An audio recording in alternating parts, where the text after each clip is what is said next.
बिस्मिल्लाहिर्रहमानिर्रहीम। अस्सलाम वालेकुम नादरीन, आप यूट्यूब चैनल देख रहे हैं, मैं इमरान ख़ान हूँ। नादरीन, सबसे पहले तो इमरान ख़ान साहब को एक मरतबा फिर पिम्स अस्पताल में ले जाया गया। रात गए जैसे कार्रवाई डालते हैं वैसे ही कार्रवाई डाली गई। उन्हें अस्पताल में पहुँचाया गया, उनकी आँख को तीसरी मरतबा इंजेक्शन लगाया गया क्योंकि 4 हफ्ते मुकम्मल हो गए थे और 4 हफ्ते के बाद उनको अस्पताल में लेकर आना था। ये चीज़ें काफ़ी नॉर्मलाइज हो चुकी हैं। इमरान खान साहब की कैद तन्हाई बहुत नॉर्मलाइज हो चुकी है। फैमिली से उनकी मुलाकातें ना करवाना बहुत नॉर्मलाइज हो चुका है। उनकी एक आंख का ज़ाया होना, उसकी खबरों को बाहर निकालना, चीज़ों को नॉर्मलाइज किया गया है। उनके डॉक्टरों तक रसाई ना देना, फैमिली को मेडिकल सहूलियात के हवाले से मुतमईन ना करना, ये चीज़ें बहुत नॉर्मलाइज कर दी गई हैं। कोई पॉलिटिकल बयान इमरान खान साहब का नहीं आता, उनकी ओपिनियन बाहर नहीं आती, हालांकि वो पाकिस्तान की सबसे बड़ी पॉलिटिकल पार्टी के लीडर हैं। जो सोर्सेज से इंफॉर्मेशन मिली वो सिर्फ ये है कि इमरान खान साहब काफ़ी हाई स्पिरिट में थे और उनकी बॉडी लैंग्वेज बड़ी पॉजिटिव थी। अब मेडिकल के हवाले से देखें, वहाँ पे बहुत सख्ती है। अब ये इतलात निकालने में चंद दिन लगेंगे तो सूरत हाल सामने आ जाएगी कि इमरान खान साहब की हालत क्या है। इमरान खान साहब ने अपने बेटे से जब बात की तो वहाँ पे उनके बेटे ने एक ट्वीट किया और इमरान खान साहब के अपने अकाउंट से भी ट्वीट किया गया जो उनका स्टेटमेंट है। ले देकर जो इमरान खान साहब ने बयान दिया, मैं उर्दू ट्रांसलेशन आपको उसकी बता देता हूँ। इमरान खान साहब ने एक्चुअली जजों के बारे में कहा कि जो जजेस हैं उनको शर्म आनी चाहिए, अपने आप पर उन जजेस को शर्म आनी चाहिए। हमने बार बार हम उनके पास गए, अदलिया के पास, लेकिन उन्होंने अपनी रूहों को बेच दिया प्रिविलेजेस के लिए, यानी जो उन्हें मिली हुई है मुराद, उनके लिए इन जजों ने अपना सौदा कर लिया। और इसके बाद उन्होंने कहा कि उन्होंने अपनी इंटेग्रिटी को भी बेच दिया। वो ये जानते हैं कि वो मुझे नहीं तोड़ सकते। ये इमरान खान साहब ने अपने मुखालिफिन के बारे में कहा जो उन्हें तोड़ना चाहते हैं। तो उन्होंने मेरी बीवी के ख़िलाफ़ भी इक़दामात शुरू कर दिए। वो ऐसी गैर इंसानी हरकत बुशरा बीबी के साथ कैसे कर सकते हैं? ये मुझे ब्लैकमेल करने के लिए किया जा रहा है। वो 24 घंटे अकेले में गुजारती हैं, यानी उन्हें कैद तन्हाई में रखा जाता है। बुशरा बीबी के बारे में बता रहे हैं। और 30 मिनट के लिए हफ्ते में एक मरतबा उन्हें मुझसे मिलवाया जाता है और कभी ऐसा नहीं भी किया जाता। ये गैर इस्लामी है कि ख़वातीन को, बच्चों को और जो बुज़ुर्ग हैं उनको नुकसान पहुँचाया जाए या उनके साथ ऐसा किया जाए। और इनके जो मकासद हैं ना वो बड़े क्लियर हैं और जजेस इसके लिए ज़िम्मेदार हैं कि सोसाइटी के अंदर इंसाफ फराहम किया जाए। उन्हें शर्म आनी चाहिए अपने किरदार पे। ये इमरान खान साहब ने ख़ास तौर पे जजों के बारे में पैगाम दिया। फिर इमरान खान साहब की जानिब से अपनी कौम को ईद मुबारक का पैगाम भी था, ये खान साहब ने कहा है। लेकिन देखिए, हुकूमत ने और पाकिस्तान की मिलिट्री एस्टेब्लिशमेंट ने, या अगर सादा बोले तो आसिम मुनीर और उनके चंद लोगों ने, इन्होंने बड़ा नॉर्मलाइज किया इमरान खान साहब के साथ जुल्म को, जबर को, फस्तायत को। पाकिस्तान तरीके इंसाफ के साथ जो कुछ भी हो, इन चीज़ों को उन्होंने नॉर्मलाइज किया। यानी बलूचिस्तान के अंदर दहशतगर्द आते हैं, दंदनाते हैं और पाकिस्तान की सिक्योरिटी फोर्सेस बेबसी का इजहार करती हैं। ना इंटेलिजेंस इदारों को पता चलता है, ना किसी और को कानो कान खबर होती है। इतनी दहशतगर्दी पाकिस्तान में करवाई गई, इतनी दहशतगर्दी करवाई गई कि आलमी इंडेक्स के अंदर पाकिस्तान दुनिया का नंबर 1 मुल्क बन गया जहां पे सबसे ज़्यादा दहशतगर्दी हुई है। अब इतना बड़ा टाइटल लेने के बाद एक पॉलिटिकल पार्टी को रोकने पे पूरा जोर है। जो सिक्योरिटी इदारे बेबस हो जाते हैं दहशतगर्दों के सामने। अब सुहेल अफरीदी साहब ने पशीन में जलसा करने के लिए जाना है तो कोयटा पहुंचना उन्होंने, तो वहां पे कोयटा में और पशीन में धड़ाधड़ सिक्योरिटी फोर्सेस पागल हो गई हैं। छापे पे छापा, कार्रवाई पे कार्रवाई, सड़कें बंद, ब्लॉकेज लगाओ, इसको पकड़ो, उसके घर छापा। दहशतगर्दों के खिलाफ तो इनकी घिग्गी बंद हो जाती है। हालांकि मोहसिन नकवी कहता है कि एक SHO की मार है। तो पॉलिटिकल पार्टी के पीछे ये हाथ धो के पड़ जाते हैं और दहशतगर्दों के सामने इनका ऐसा लगता है कि बस ही नहीं चलता, इनका कोई जोर ही नहीं चलता। जोर तो इनका आवाम के ऊपर चलता है। अभी देखें, शहबाज शरीफ ने आकर कहा कि मैं पेट्रोलियम मसनूआत की कीमतें नहीं बढ़ाऊंगा। एक दिन के बाद हाई ऑक्टेन की जो कीमत है वो बढ़ा दी, मट्टी के तेल की कीमत बढ़ा दी। अब मट्टी का तेल तो आम आदमी इस्तेमाल करता ना, वो लोग जो लकड़ी के ऊपर मट्टी का तेल डालते हैं फिर उसे आग लगाते हैं, उनको इस्तेमाल करना होता है मट्टी का तेल। अब मट्टी के तेल से गाड़ियां तो नहीं चलती ना, वो गरीब आदमी का फ्यूल है। तो वो मट्टी का तेल महंगा कर दिया, 70 रुपए लीटर, मजीद महंगा कर दिया। पहले भी महंगा किया था इन्होंने। हाई ऑक्टेन को महंगा कर दिया ये सोच कर के हाई ऑक्टेन जो है वो अमीर लोग इस्तेमाल करते हैं, बड़ा आला किस्म का फ्यूल जो है। तो इसके ऊपर लेवी थी 100 रुपये, उसको बढ़ा के 300 रुपये कर दिया गया, 200 रुपये का इजाफा कर दिया हाई ऑक्टेन पेट्रोल के ऊपर। और अभी भी याद रखिएगा ये कुछ 550 रुपये के करीब हो गया हाई ऑक्टेन का 1 लीटर। अब ये हालांकि ये डालते अमीर लोग ही हैं, इसका नतीजा क्या निकलेगा? वो जो शशका करते थे अपनी गाड़ियों में हाई ऑक्टेन डालते थे, वो हाई ऑक्टेन डालना बंद कर देंगे, 70-75% लोग डालना बंद कर देंगे। तो जब वो बिकेगा ही नहीं तो उसमें से ये कमाएंगे क्या?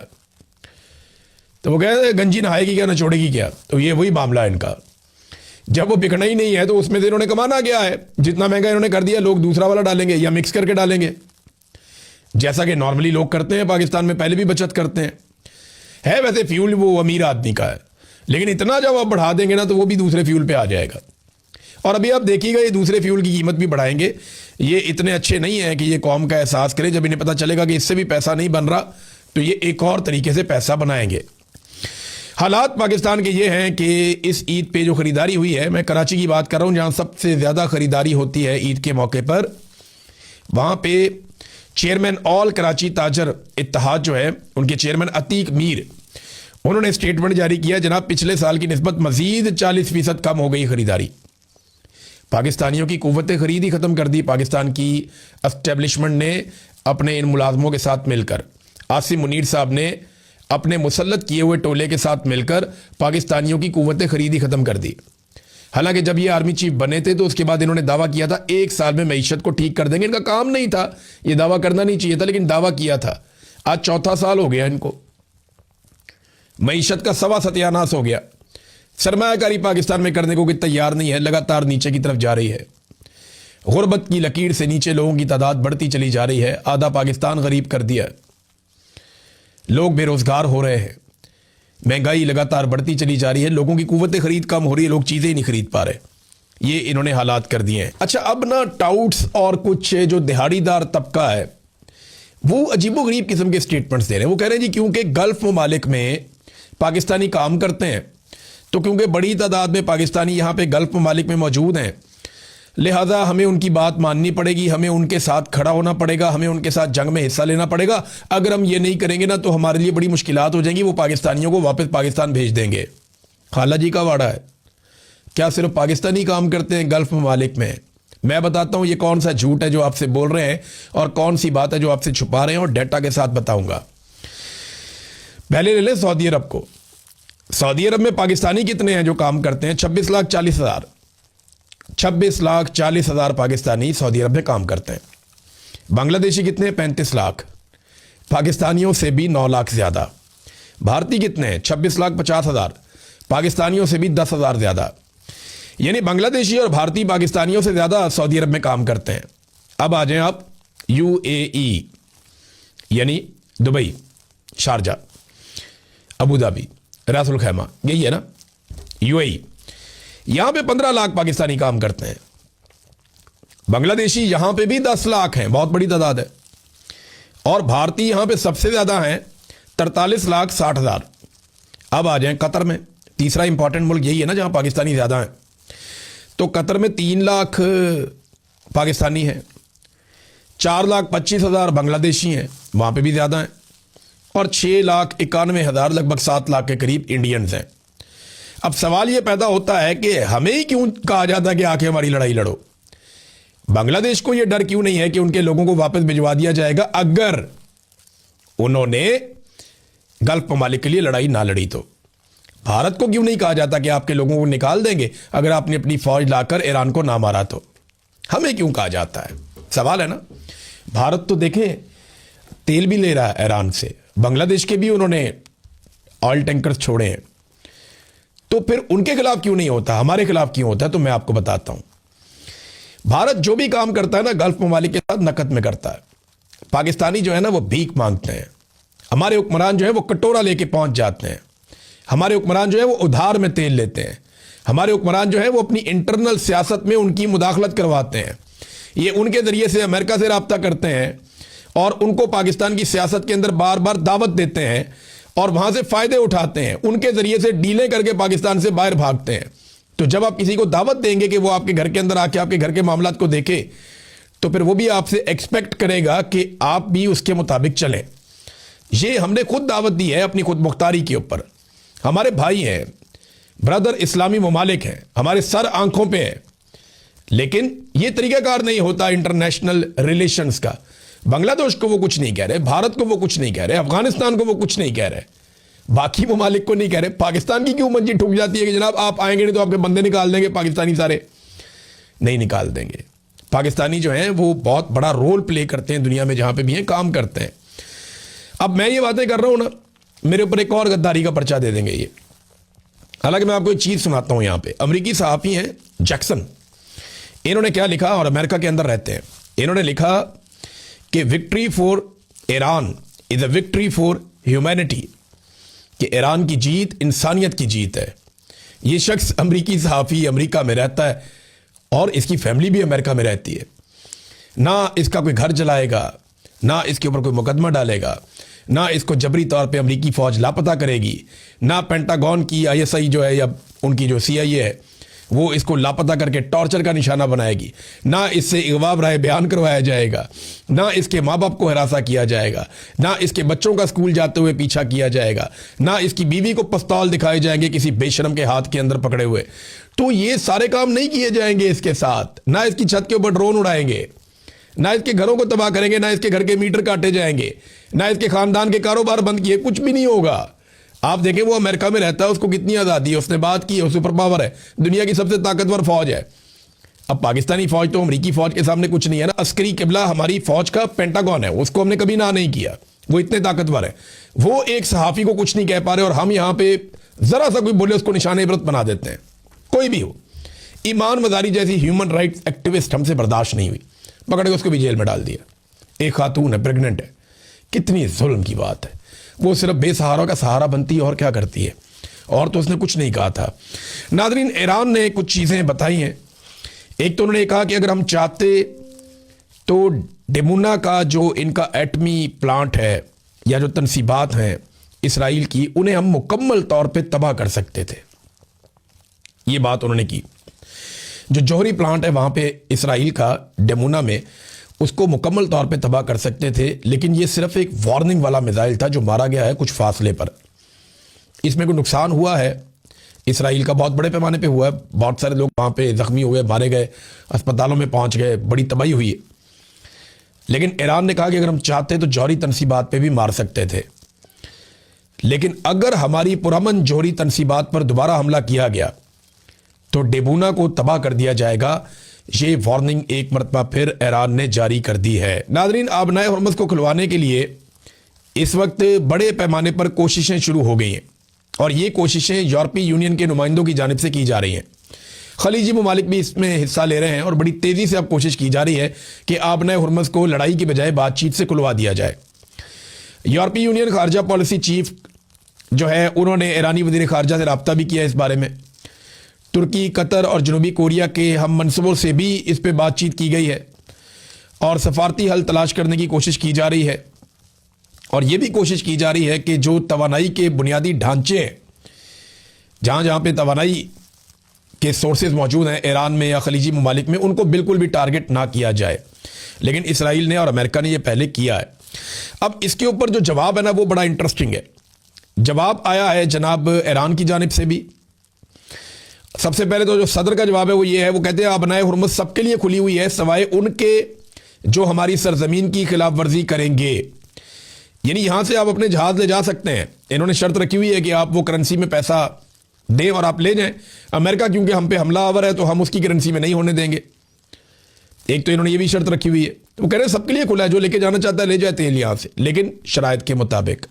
जो हमारे खिलाफ हैं या हमारी सरजमीन पर हमले कर रहे हैं उनको हम ये सहूलत नहीं देंगे।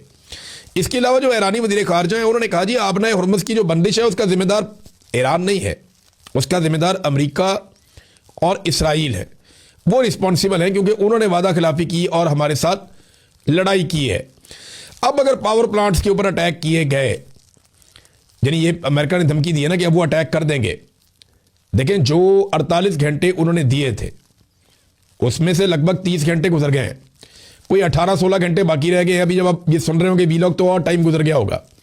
तो लगातार वक्त गुजरता चला जा रहा है, गुजरता चला जा रहा है। तो अगले 12, 14, 18 घंटे में हमें इसकी डेवलपमेंट पता चलेगी कि डोनाल्ड ट्रंप जो है वो क्या करेगा 48 घंटे का अल्टीमेटम पूरा होने के बाद। तो धमकी तो दी थी कि पावर प्लांट जो है उनको तबाह किया जाएगा। तो ईरान ने आबनाए हुर्मुज़ को मुकम्मल तौर पे बंद करने का इंदिया दे दिया। अब जो चीज़ें ईरान करेगा इसके बाद वो ईरान ने पहले ही अनाउंस कर दी हैं।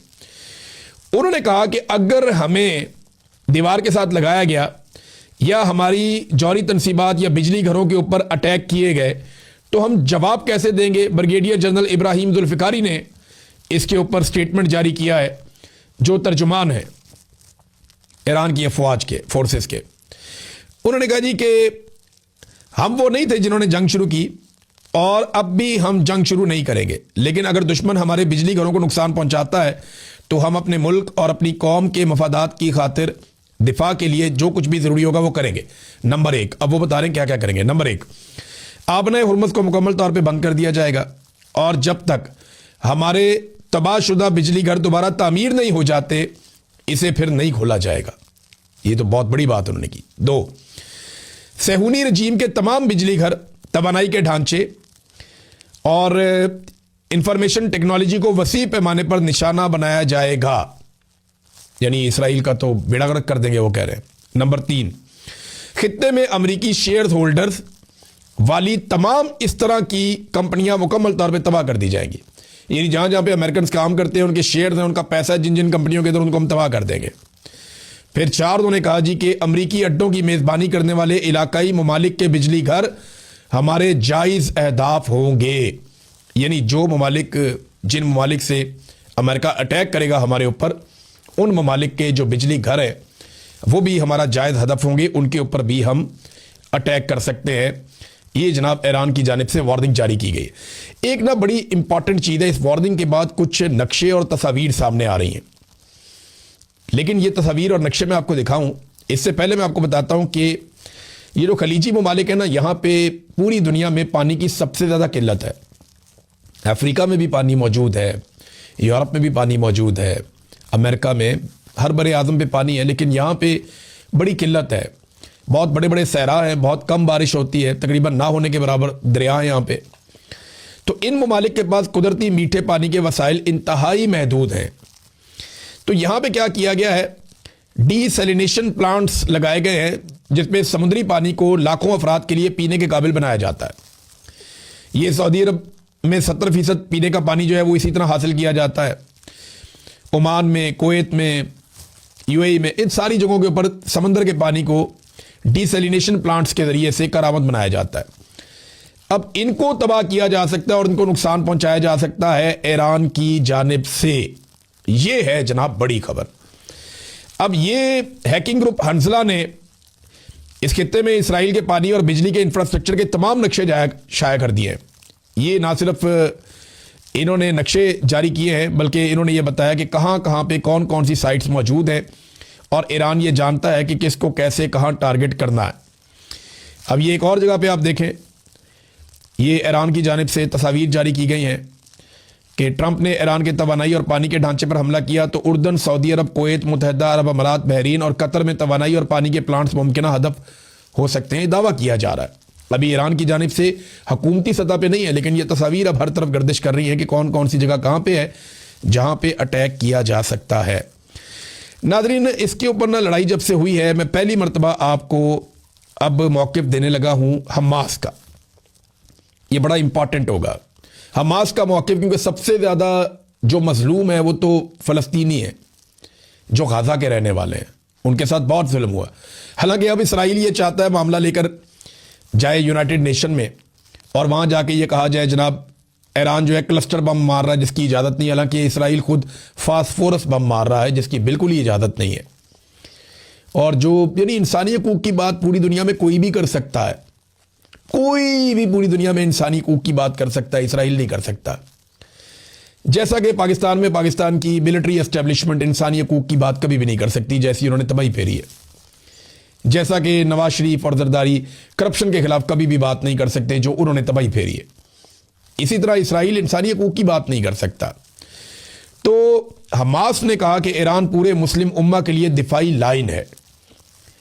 हमास की अस्करी शाख के तर्जुमान अबू उबैदा ने स्टेटमेंट जारी किया। उन्होंने कहा बयान देते हुए, हम इस्लामी इनकलाबी गार्ड्स कोर की ताकतवर मिसाइलों के हमले पर बेहद फख्र महसूस करते हैं जो नए हरबों के जरिए दुश्मन की गहरी तरीन हुदूद को निशाना बना रहे हैं। उन्होंने मजीद कहा कि यह रद्द-ए-अमल न सिर्फ ईरान के खिलाफ जारी अमरीकी और इसराइली जारहियत के जवाब में है बल्कि गजा में जारी नस्लकुशी के पेश नज़र भी है। अबू उबैदा ने कहा कि यह नाजी सहूनी दुश्मन सिर्फ ताकत की ज़ुबान ही समझता है और हर वार का दोहरा जवाब देना और इसे भारी कीमत चुकाना ही वो तरीका है जिससे इसकी जारहियत को रोकना मुमकिन हो सकता है। तो ये पहला एक स्टेटमेंट है जो एक हमास की जानिब से आया और इस स्टेटमेंट का बड़ा चर्चा हो रहा है पूरी दुनिया के अंदर। जनाब हमास तो कह रहा है कि ईरान ठीक कर रहा है और वो ईरान को सपोर्ट करते हैं, ये जो कुछ भी ईरान ने किया इस हवाले से। नादरीन, हौसी बागियों ने भी एक ऐलान किया। उन्होंने कहा जी कि जो भी मिसाइल जा रहे हैं इसराइल की जानिब, उन्हें सऊदी अरब, यूएई और उर्दन वो उन्हें इंटरसेप्ट करके रोके ना, उन्हें रास्ते में तबाह ना करें। अगर इसराइल की तरफ जाने वाले मिसाइलों या हथियारों को या ड्रोन्स को रास्ते में रोका गया इन ममालिक की जानिब से, तो इन ममालिक को इसराइल का हिस्सा समझा जाएगा और फिर वैसा ही इनके साथ सलूक किया जाएगा। ये हौसियों ने कहा। ये बात ईरान ने भी शिकवा किया था कि हम मिसाइल इसराइल पे फेंकते हैं तो रास्ते में उर्दन, यूएई, सऊदी अरब ये उनको इंटरसेप्ट करके रोकते हैं और ये वहाँ जाने नहीं देते इसराइल की तरफ मिसाइल को। लेकिन वो सारा जो दिफाई निज़ाम है वो अमेरिका के ज़ेरे असर काम कर रहा था, अमेरिकन उसको ऑपरेट कर रहे थे, तो वो इसराइल की तरफ कभी भी मिसाइल नहीं जाने देंगे। ये बात ईरान को समझनी पड़ेगी। ये तो अरब ममालिक में लगे तो हुए थे सिस्टम, लेकिन हिफाजत तो एक्चुअली ये इसराइल की कर रहे थे।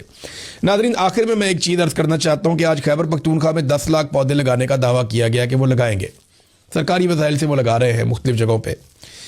मेरी हर पाकिस्तानी से गुजारिश है कि ये मौसम बहार है, अभी चल रहा है, हमारे पास थोड़ा सा टाइम बाकी है, रमज़ान गुजर गए, तो आप सारे पौधे लगाएं। चाहे आप पंजाब में रहते हैं, चाहे आप खैबर पख्तूनख्वा में रहते हैं, सिंध में, बलूचिस्तान में, आप पौधे लगाएं, जितने हो सकते हैं पौधे लगाएं। आज़ाद कश्मीर में भी लगाएं। वजह यह है कि हमारा जो पाकिस्तान में सबसे बड़ा मसला है वो क्लाइमेट चेंज का है आज भी मेरी नज़र में। ये सियासी मामलात भी इंशाल्लाह एक दिन आएगा हल हो जाएंगे, माशी मामलात भी एक दिन आएगा हल हो जाएंगे। आप हर चीज़ से निकल आएंगे क्योंकि हर चीज़ का सलूशन तो 4-5 साल में निकल सकता है, लेकिन क्लाइमेट चेंज का सलूशन निकालते निकालते आपको 2-3 दहाइयाँ लग सकती हैं। ये सबसे ज़्यादा कम्प्लेक्स मसला है जिसमें हम फंसे हुए हैं। लिहाजा हर पाकिस्तानी से मेरी गुजारिश है कि वो अपना किरदार अदा करें।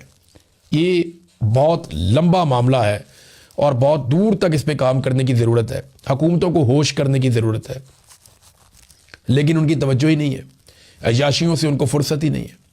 अब तक के लिए इतने, अपना ख्याल रखिएगा, अपने चैनल का भी। अल्लाह हाफ़िज़।